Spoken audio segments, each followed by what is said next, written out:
Hello students, in the last lecture we had completed the translation of unit 6, right? Today we are going to start its exercises, right? Here we will see glossary.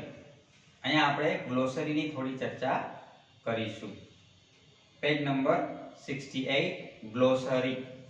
આપણે દરેકે દરેક lesson ની અંદર તમને દર વખતે કીધું છે ગ્લોસરી તમને લોકોને સિમિલર વર્ડ જે આપણે પૂછાય છે એમાં તમને હેલ્પફુલ થશે. પણ આપણે કેવી ગ્લોસરી તૈયાર કરવી જોઈએ, બરાબર? તો તમે જુઓ, જેના મીનિંગ જેને કહેવાય ને બિલકુલ નાના નાના છે. સપોઝ કે આપણે જે ડીફ તો one who can not hear, તો મતલબ આ થોડો મોટો મતલબ થઈ ગયો, બરાબર? ઇમિટેટિંગ તો કોપિંગ, શબ્દ નોંધ કરતા જજો. ઇમિટેટ હોય તો કોપી અને ઇમિટેટિંગ છે તો કોપિંગ, રાઈટ? અવેકન તો અરાઉઝડ, જગાડવું. ક્યુરિયોસિટી તો ઈગરનેસ, ટુ નો મતલબ જાણવાની ઈચ્છા. અટર, જો અટર કીધું હોય તો સ્પીક આવે, પણ અટર્ડ છે તો સ્પીક નું ભૂતકાળ સ્પોક. બાઉન્ડલેસ, લિમિટલેસ, કાઉન્સમાં છે ને એડી જે લખ્યું છે, રાઈટ? મતલબ એડજેક્ટિવ. લિમિટલેસ, હેવિંગ નો બાઉન્ડરીઝ. સેક્રિફાઈસ્ડ તો મતલબ તેજી દેવું. ગેવ અપ સમથિંગ, કઈ તેજી દેવું. ગેવ અપ સમથિંગ વેલ્યુએબલ, કઈ કિંમતી વસ્તુ છોડી દેવી. પરસ્વેડેડ ટુ, શબ્દ યાદ રાખજો. પરસ્વેડેડ મતલબ સમજાવવું, તો convince. Overcome, to win over. Soul, spirit. Sense, feeling. Delight, joy અથવા પ્લેઝર. અમેઝ તો સરપ્રાઈઝ, શબ્દ યાદ રાખજો. અમેઝ, સરપ્રાઈઝ અથવા તો એસ્ટોનિશ. એસ્ટોનિશ કીધું હોય તો સરપ્રાઈઝ આવી શકે અથવા તો એમેઝ આવી શકે, બરાબર? Amaze. Obey, follow commands. Miracle, a very amazing event, ચમત્કાર જેને આપણે કહીએ. ઓર્ડિનરી તો એવરેજ. Path, way. ઓપોર્ચ્યુનિટી તો chance. Provide, to make available. Ability તો skill to do something. Loneliness, without company, મતલબ એકલવાયું. ડિસઅપિયર, વેનિશ, શબ્દ યાદ રાખજો. ડિસઅપિયર મતલબ વેનિશ, નાશ પામવું. પ્રોગ્રેસ, ટુ ગ્રો અપ, યાદ રાખજો શબ્દ એ પણ. બેરલી, હાર્ડલી અથવા સ્કેર્સલી, શબ્દ યાદ રાખજો. બેરલી, હાર્ડલી અથવા સ્કેર્સલી, ભાગ્યે છે. રેરલી પણ છે. ચાર શબ્દ છે, બહુ અગત્યના શબ્દ છે. રેરલી, હાર્ડલી, સ્કેર્સલી, બેરલી, બધાનો મતલબ એક જ થાય, ભાગ્યે છે. રેપિડલી તો ક્વિકલી, ફાસ્ટ. ઇનડેપ્ટેડ, ઓબ્લાઇઝડ, ઋણી રહેવું, શબ્દ યાદ રાખજો. ઇનડેપ્ટ તો ઓબ્લાઇઝ. હીડ ટુ તો પે અટેન્શન ટુ, ધ્યાન આપવું. Goal, target. ઇનનેટ, શબ્દ યાદ રાખજો. ઇનનેટ મતલબ જન્મજાત, તો ઇનહેરન્ટ. ઇનબોર્ન, નેચરલ. શબ્દ ઘણા સરસ છે, બધા અગત્યના છે, એક વખત જરા જોઈ લેજો, બરાબર? હવે આપણે આવીએ છીએ વોકેબ્યુલરી પાર્ટ. વોકેબ્યુલરી ની અંદર V1 જોડે જોડે તમારી ટેક્સ્ટ બુકમાં જોતા જજો, પેજ નંબર 69, બરાબર? Circle the word having almost similar meaning. અહીંયા જે શબ્દ આપ્યા છે એ જે પહેલો શબ્દ છે એની બાજુમાં બે લાઈન છે, રાઈટ? તો જે પહેલા શબ્દનું સિમિલર વર્ડ તમને લોકોને તમારા લોકોએ કહેવાનું છે, અને સિમિલર વર્ડ આપણને ઓલરેડી 3 ગુણના પૂછાય છે, એટલે આપણા માટે એક્સરસાઇઝ અગત્યની કહી શકાય, right? Circle the word having almost similar meaning, right? First word utter. Utter મતલબ બોલવું, કહેવું, તો સે અને સ્પીચ. તો અટર મતલબ સે. અવેકન, જાગૃત કરવું. અરાઉઝ, AROUSE, અરાઉઝ. અને ઓબે એટલે તો પાલન કરવું થાય, તો અવેકન તો અરાઉઝ. ગોલ તો ટાર્ગેટ, પ્રાઇમ, તો ગોલ તો ટાર્ગેટ. ઓપોર્ચ્યુનિટી, એબિલિટી અથવા તો ચાન્સ. ઓપોર્ચ્યુનિટી તો એબિલિટી અથવા તો ચાન્સ. તો શું આવવું જોઈએ? ઓપોર્ચ્યુનિટી તો ચાન્સ. કોમન, પરસ્વેડ અને ઓર્ડિનરી. પરસ્વેડ એટલે સમજાવવું થાય, ઓર્ડિનરી એટલે સામાન્ય, કોમન એટલે સામાન્ય, તો શું થાય? ઓર્ડિનરી. પ્રોગ્રેસ, પ્રોફિટ અને ડેવલપ, તો develop. miseries suffering and difficulties. પીડા મુશ્કેલી એકનો મતલબ એમ છે સફરિંગ મતલબ પીડા નાથી પીડાવું અને ડિફિકલ્ટી એટલે મુશ્કેલી miseries એટલે દુઃખ દુઃખ તો suffering is the right word. Clear? V1. Okay. Now we will see V2. Give one word beginning with S. V2. V1 આપણે જોયું, હવે જોઈએ આપણે V2. V2 માં શું કીધું છે? give one word, એક શબ્દ તમારે આપવાનો છે beginning with S, જે S થી શરૂ થાય છે. કેટલા 6 શબ્દ છે બરાબર ને, જે S થી શરૂ થતા હોય એવો એક શબ્દ તમારે કહેવાનો છે. અહીંયા એ શબ્દનું ડેસ્ક્રિપ્શન આપણને આપેલું છે. એઝ ફોર એક્ઝામ્પલ પહેલું છે ઇન અ સિરિયસ વે, મતલબ ગંભીર રીતે, ઇન અ સિરિયસ વે. તો એસ ઉપરથી શું થાય? Seriously, SERIOUSLY, in a serious way, તો seriously. Clear? Give up something valuable, આપણે ગ્લોસરીમાં જોયું ગીવ અપ સમથિંગ વેલ્યુએબલ, કઈક કિંમતી વસ્તુ છોડવી, મતલબ એસ ઉપરથી શું થવું જોઈએ? સેક્રિફાઈસ. સેક્રિફાઈસ મતલબ ત્યજવું, બલિદાન આપવું. તો કઈક કિંમતી વસ્તુ ત્યજવી, sacrifice. Third sentence, a person who speaks as the representative of another. A person, એક વ્યક્તિ કે જે બોલે છે બીજાના એક પ્રતિનિધિ તરીકે. રિપ્રેઝેન્ટેટિવ મતલબ પ્રતિનિધિ તરીકે, રાઈટ? તો એને કહેશું આપણે સ્પીકર, બોલનાર, speaker, right? Next, fourth, happen unexpectedly, મતલબ જે વસ્તુ એકાએક બની જાય, આપણે ધાર્યું ના હોય. અનએક્સપેક્ટેડ મતલબ ધાર્યા વગર, ધાર્યું ના હોય અને કોઈ ઘટના ઘટી જાય, તો એ ઉપરથી શું કહેવાય? સડનલી. આ બધા શબ્દો આપણે લેસનમાં આવેલા છે, SUDDENLY. આ શબ્દ કોઈ નવા નથી, યાદ રાખજો. તો happen unexpectedly મતલબ suddenly, right? Fifth, a physical feeling. A physical feeling, શારીરિક લાગણી. તો એને એસ ઉપરથી કહેવાય sense, SENSE, sense. Sixth, a kind of assistance that you get, એક પ્રકારની તમને મદદ મળી હોય, તેને શું કહેવાય? સપોર્ટ. એ ઉપરથી શું કહેશું આપણે? SUPPORT, support, right? અન્ડરસ્ટેન્ડ? તો અહીંયા તમારી વોકેબ્યુલરીને ઇન્ક્રીઝ કરવા માટે આ બધા શબ્દ અગત્યના કહી શકાય, બરાબર? ચલો નેક્સ્ટ, V2 પૂરું કર્યું આપણે, રાઈટ? હવે આપણે જોઈએ છીએ V3. V3 તમારા લોકોને અહીંયા જે આપેલું છે V3, એ ટાઈપનો ક્વેશ્ચન આપણને એક્ઝામમાં પૂછતા હોય છે, પૂછાય છે, રાઈટ? શું છે?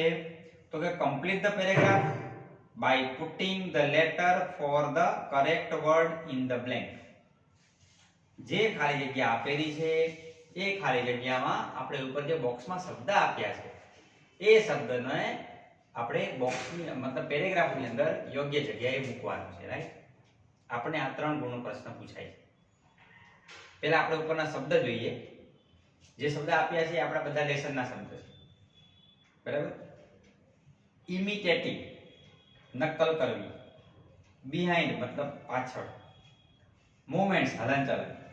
ફિંગર મૂવમેન્ટ્સ મતલબ આંગળી વડે કંઈક સ્પર્શ કરવો, આંગળી વડે કંઈક લખવું. એક્સાઇટિંગ, ઉત્તેજક. બોર્ડમ મતલબ કંટાળો. આ શબ્દ જે છે, બરાબર, એ શબ્દને આપણે પેરેગ્રાફમાં યોગ્ય જગ્યાએ મૂકી અને પેરેગ્રાફ પૂરો કરવાનો છે. બરાબર, આપણે તો ખાલી એક પેરેગ્રાફની અંદર 3 ખાલી જગ્યા આવશે અને શબ્દ આપેલા હશે, રાઈટ? જોઈએ હવે paragraph. Last Sunday there was an elocution competition in my school. Last Sunday there was an elocution competition. Elocution यानी कि वक्तृत्व स्पर्धा. Elocution competition मतलब वक्तृत्व स्पर्धा. तो गया रविवारे हमारी स्कूलની અંદર વક્તૃત્વ સ્પર્ધા હતી. All the students gathered in the hall. બધા જ વિદ્યાર્થીઓ હોલમાં ભેગા થયા હતા. ગેધર્ડ મતલબ એકઠા થવું, ભેગા થવું. I was sitting blank my friend. I was sitting પછી ખાલી જગ્યા છે અને my friend. હું બેઠો હતો. હવે તમારે ઉપર જે શબ્દ આપ્યા છે એમાંથી યોગ્ય શબ્દ મૂકવાનો હોય. હું મારા મિત્રની ક્યાં બેઠો હોય? imitating, behind, movements, finger movements, exciting અને boredom. તો કયો શબ્દ આવે? behind. I was sitting behind my friend. હું મારા ફ્રેન્ડની બાજુમાં બેઠો હતો. Right? My friend was enjoying the program. મારો જે ફ્રેન્ડ હતો એ આ કાર્યક્રમનો આનંદ માણી રહ્યો હતો. But I didn't. પણ મને કઈ પ્રોગ્રામમાં રસ હતો ને એટલે મને કઈ એમાં આનંદ આવતો નહોતો. So I made some blank on his back. એની જે પીઠ હતી, હું એની પાછળ બેઠો હતો, રાઈટ? તો એની પીઠમાં મેં કઈ શું આવવું જોઈએ? I made some શું આવવું જોઈએ? મેં કઈક એની પીઠમાં શું કર્યું? ફિંગર મૂવમેન્ટ્સ કરી, આંગળી વડે કશું એની પીઠમાં લખ્યું. And asked him what I had written. અને મેં એને પૂછ્યું મેં શું લખ્યું છે કે જોયું. બરાબર? He thought for a while. એને થોડો સમય વિચાર્યો. He thought for a while.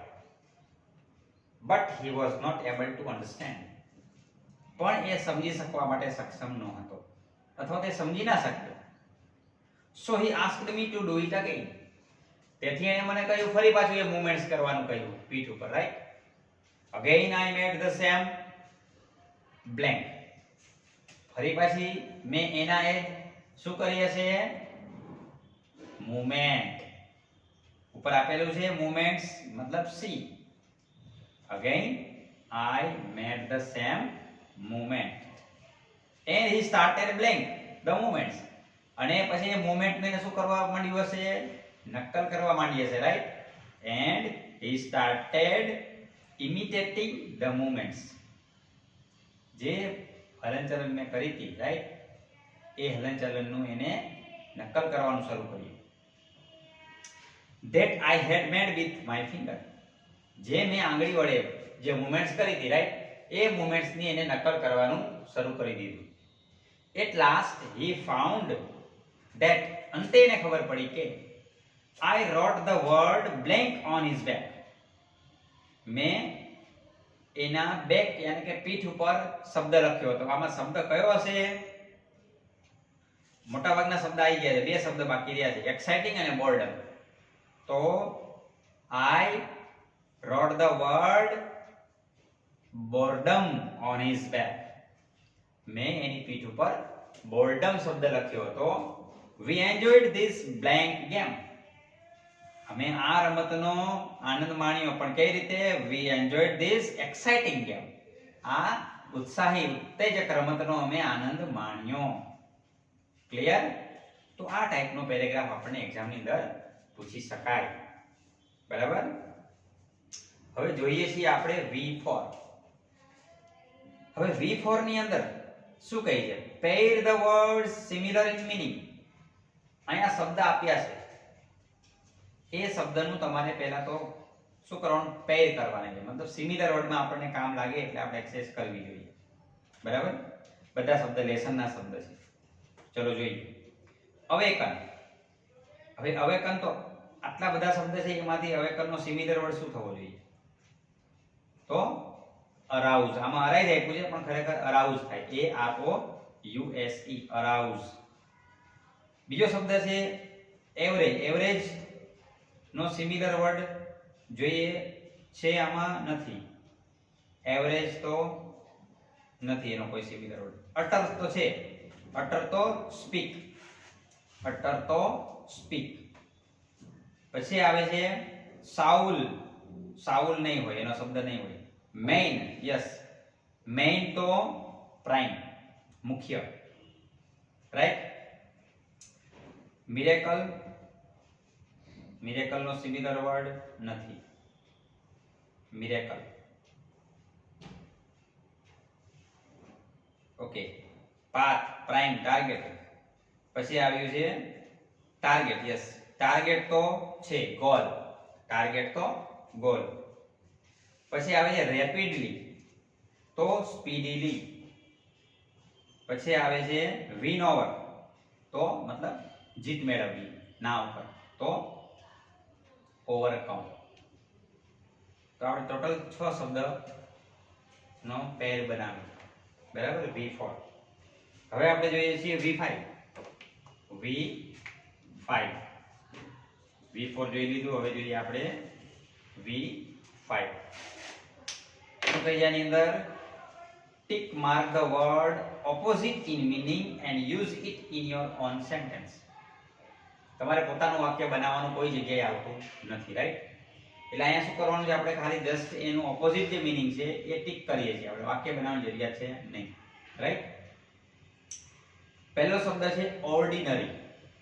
તો એના 4 ઓપ્શન છે. ઓપોઝિટ કહેવાનું છે, યાદ રાખજો. સિમિલર નથી કહેવાનું. ઓપ્શન છે general, common, average, extraordinary. તો ઓર્ડિનરી તો એક્સ્ટ્રા ઓર્ડિનરી, રાઈટ. છેલ્લો ઓપ્શન. હા, સિમિલર કીધું હોત તો કદાચ કોમન થઈ શકે, right. Connect, join, disconnect, deconnect અને જોઈન્ટ. કનેક્ટ તો ડિસ્કનેક્ટ, ડીકનેક્ટ નહીં પણ ડિસ્કનેક્ટ. રેપિડલી, ઝડપથી, તો quick, fast, quickly, slowly. Rapidly તો ઓપોઝિટ કહેવાનું છે, તો સ્લોલી, ઝડપથી તો ધીમેથી. એબિલિટી, ડિસેબલ, એક્યુરેટ, ડિસેબિલિટી અને સ્કિલફુલ. એબિલિટી તો ડિસેબિલિટી, અસક્ષમતા. ડિસઅપિયર, વેનિશ, અપિયર, અપિયરન્સ અને સીન. તો શું થવું જોઈએ? ડિસઅપિયર તો વેનિશ, એનો સિમિલર વર્ડ થાય.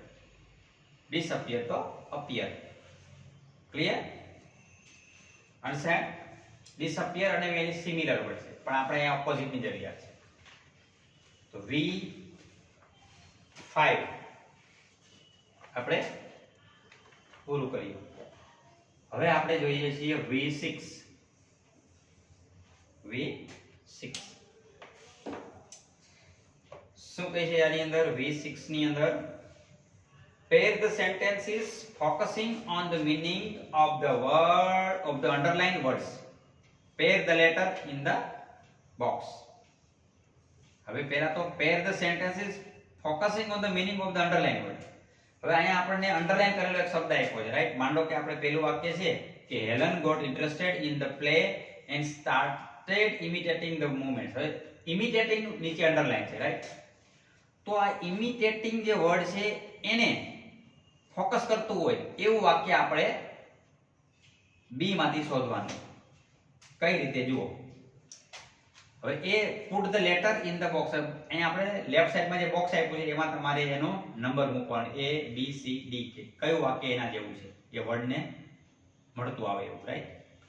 As for example, Helen got interested in the play. Helen got interested in the play and started imitating the movements. ચલો આપણે જોઈએ A B C D અને E. પાંચે પાંચ વાક્ય પહેલા આપણે એક વખત જોઈ લઈએ, એટલે બીજા જે શબ્દ છે એમાં પણ આપણને કામ લાગી શકે, બરાબર. The soldiers follow the commander's order. B. My main target is passing the PSI exam. મારો મુખ્ય ટાર્ગેટ છે PSI ની પરીક્ષા પાસ કરવા. Javelin joined her job last week.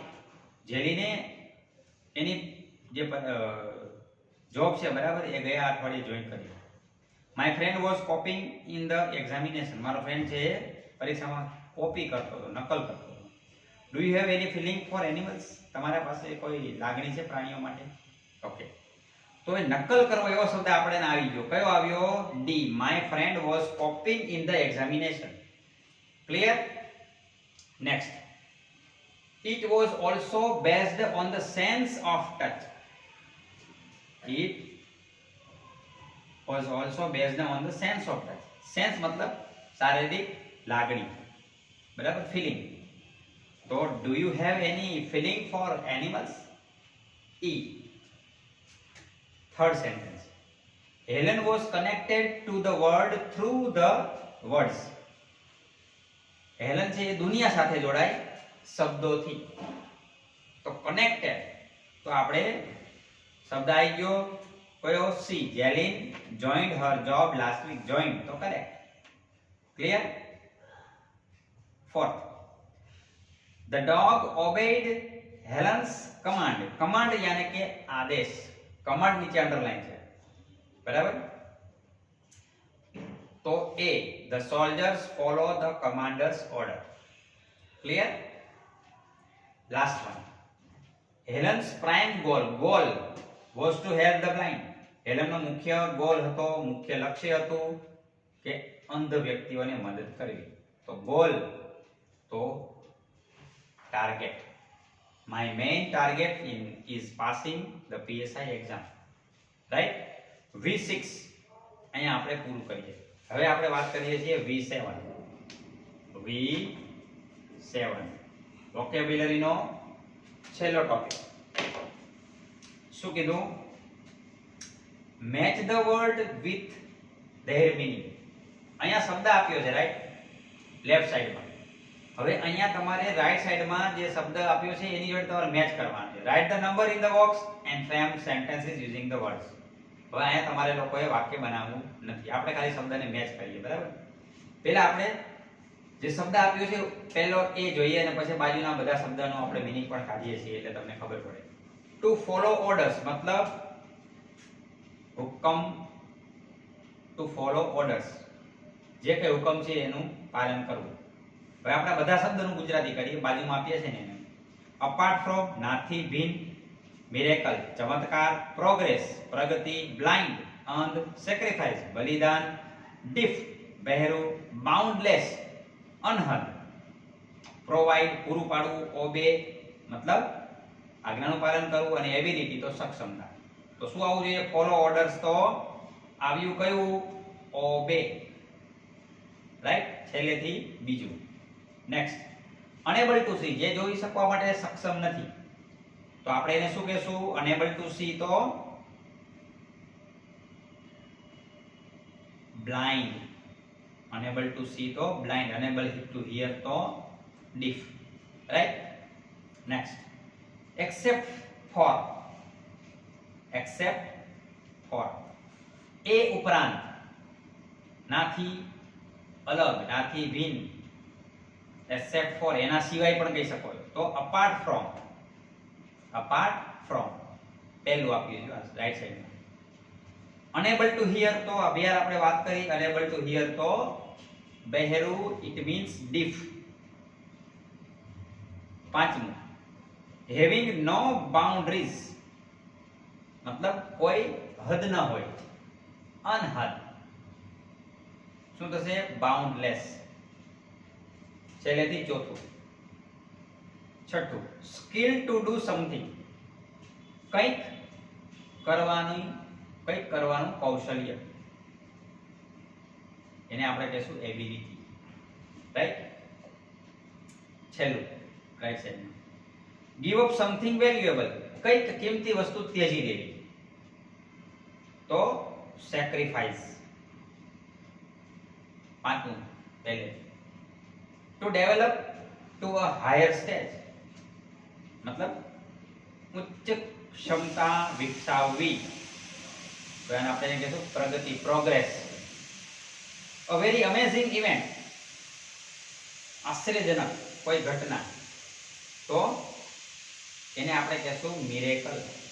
બીજું, to make available, to make available મતલબ પૂરું પાડવું, પ્રોવાઈડ. ક્લિયર? તો અહીંયા આપણે વોકેબ્યુલરી પૂરી કરી, રાઈટ? હવે આપણે નેક્સ્ટ લેક્ચર ની અંદર ચર્ચા કરીશું કોમ્પ્રેહેન્શન ની ચર્ચા કરીશું, બરાબર? ઓકે, તો આપણે અહીંયા વોકેબ્યુલરી નો પાર્ટ પૂરો કર્યો, બરાબર? નેક્સ્ટ લેક્ચર ની અંદર આપણે જે એક્સરસાઇઝ બાકી છે એની પછી ચર્ચા કરીશું. ઓકે, ચલો બાય.